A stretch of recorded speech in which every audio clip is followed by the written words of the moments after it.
Kaç kişi kendini buraya ilk geldiğinden daha farklı hissediyor?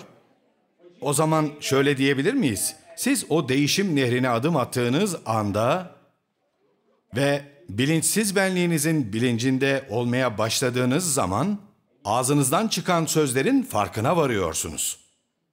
Bilinçsizce söylediklerinizi, nasıl davrandığınızı görerek duygusal durumlarınızı düzenliyorsunuz. Çünkü fark ediyorsunuz ve bunun bilincine ne kadar varırsanız o kadar az bilinçsizce davranırsınız.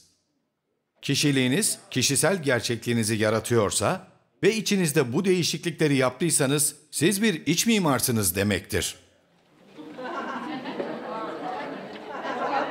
Yani artık içinizde yeni bir kişisel gerçekliğin ortaya çıkması için yeriniz var. Ve değişim çabalarınızı fark etmeye, bilincine varmaya başladığınız o eş zamanlı, o senkronize anlardan birinde evrenden güzel bir ödül alırsınız. Ve bu ödül daha değerli şeyler yaratmaya başlar. Böylece siz de bütünlüğe başka bir nörolojik ağ kurmaya başlarsınız. Kaç kişi katılıyor? O zaman siz buna başladığınızda, içinizdeki durumları düzenlemeye çalıştığınızda ve bu çabayı her gün sarf ettiğinizde sorumuz geliyor. Sizin düşüncelerinizi kim gözlemliyor? Kim tüm dikkatini davranışlarınıza yöneltiyor? Gerçek benliğim diyebilir misiniz? Çünkü bilinç olduğunuz zaman artık programda olmazsınız. Size dün söylemiştim. %95'inizin bir program olduğunu söylemiştim. Şayet şu anda değilseniz o programı çalıştırıyorsunuzdur.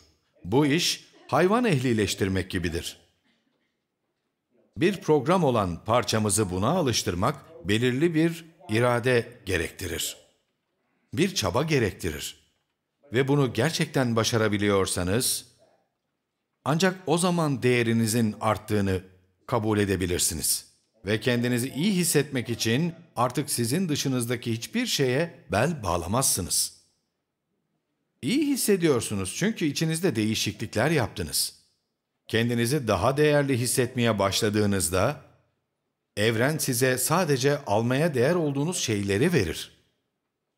Ama siz eski kişisel gerçekliğinize geri dönerseniz ve yarın sabah uyandığınızda günlük hayatınızdaki aynı labirente atlarsanız, aynı şekilde düşünür ve aynı seçimleri yaparsanız, aynı alışkanlıkları ve davranışları gösterir, aynı tanıdık deneyimleri isteyip ararsanız, bunların hepsi duygusal bağımlılığı, kimliğinizi, çağırdığınız hisleri yeniden teyit etmek içindir.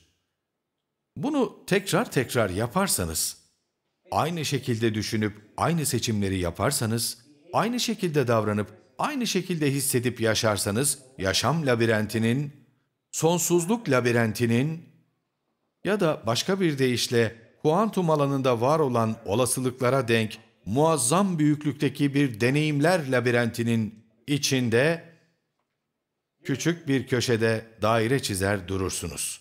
Hemfikir misiniz? Yardım edin. Bunun nedenini bulalım. Bu labirenttesiniz. Aynı şekilde düşünüyor, davranıyor ve hissediyorsunuz. Sonra da hayatınızın neden değişmediğini sorguluyorsunuz. Bunun için birilerini suçluyor, mazeretler uyduruyor, kendinize acıyor, hep geçmişinizden bahsediyorsunuz. Bu arada söyleyelim, aynı döngüde dönüp durmak çok zordur. Benimle misiniz? Yani aynı şekilde düşünmeyi bırakmazsanız yeni bir gelecek yaratmayı unutun. Aynı seçimleri yapmaktan vazgeçin. İşte en zor kısmı da budur. Alışkanlıkları, aynı davranışları bırakın. Aynı deneyim ve duyguları istemekten vazgeçin. İşte o zaman dönüp durduğunuz o küçük patikadan çıkıp yürüyebilir ve tanıdık hayatınızdan uzaklaşabilirsiniz. Ve bu şekilde yeni bir deneyim yaşayabilirsiniz. Ve bu noktaya ulaşmayı gerçekten istiyorsanız, hiç kimse, hiçbir şey, hiçbir yerde, hiçbir zamanda olmayı başarıp, bütün olasılıkların olduğu sonsuz boşlukta bir farkındalık olacaksınız. Büyük bilinçle birleşmek istiyorsanız, Bunun için sınırlı benliğinizin bazı yönlerinden, huylarından vazgeçmek zorundasınız ki büyük bilinçle birleşebilesiniz. Hemfikir misiniz? Şu ana gelmek için her gün bu çabayı gösterirseniz ve bazı yönlerinizi teslim etmeye devam ederseniz, beyniniz çok bütünsel bir şekilde çalışmaya başlar ve içindeki farklı bölgeler birlikte çalışmaya başlar. Çünkü bu bölgelerin tahsis edildiği nöron ağları bir kişiyle, bir şeyle, bir yerle bağlantılıydı. Ama artık dikkatinizi bunlara vermiyorsunuz. Bunlara bağlı duygusal bir bölüm artık yok. Böyle olunca da bu sizin gerçekliğinizin yansıması olduğu için beyninizde çok daha bütünsel bir hal alıyor. Daha kendiniz gibi hissediyorsunuz. Bölünmüş hissetmiyorsunuz. Dikkatiniz çok daha az dağılıyor. Siz günün büyük bir kısmını Facebook'a, mesajlara, WhatsApp'a, e-maillere ve telefon görüşmelerine ayırıyorsanız, sürekli dikkatinizi bölen günlük işler üzerinde pratik yapıyorsunuz demektir. Bu alışkanlık olmuştur ve bunu tekrar tekrar yaparsanız dikkat sürenizi kısaltır mısınız? Düşünün, dikkat süreniz kısalırsa daha kolay kontrol altına alınırsınız.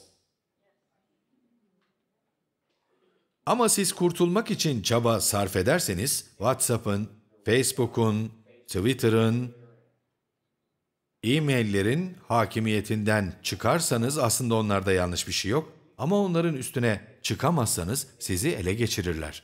Şimdiki geçmiş gerçekliğinize bağlı kalırsınız. Oysa ki sabah uyandığınızda bugün benim günüm deseniz, bugün benim günüm, hayatımda bir kez bugün. Hayatımın her alanında büyüklüğümü, gücümü göstereceğim. İstekle böyle bir seçim yapıp ensenizdeki saçların dikildiğini, içinizdeki güçten ilham aldığınızı hissederseniz, ne futbol maçı izlersiniz ne de alışverişe gidersiniz. Sadece bu kısımla ilgilenirsiniz. Ve bunu yaparak onlara vereceğiniz zamanı değerli benliğinizin gelişmesi için vererek ve bu konuda çalışarak hayatınıza bir yön verirsiniz ve alanınıza yeni bir işaret yayınlayarak sizi şimdiki gerçekliğinize bağlı tutan duygusal, nörolojik ağlarınızın yarattığı yönlerinizin üstesinden gelirsiniz. Duygusal benliğinizde bağlarınızı koparırsınız. Sizi çağıran duyguların üstesinden gelip bilinmeze adım atarsınız. Ve bilinmeze aşina olmaya, orada rahatlamaya başlarsınız. Kişiliğinizi bir süre o alanla bağlantıda tutarsanız, bütün olasılıkların var olduğu büyük aklın alanıyla bağlantıda tutarsanız, artık o labirentin içinde olmaz, tepeden labirente bakıyor olursunuz. Orayı başka bir boyuttan görürsünüz. Kaç kişi benimle? Hiç görmediğiniz fırsatları göreceksiniz. Çünkü artık eski boyutta değilsiniz. Artık başka bir boyuttasınız.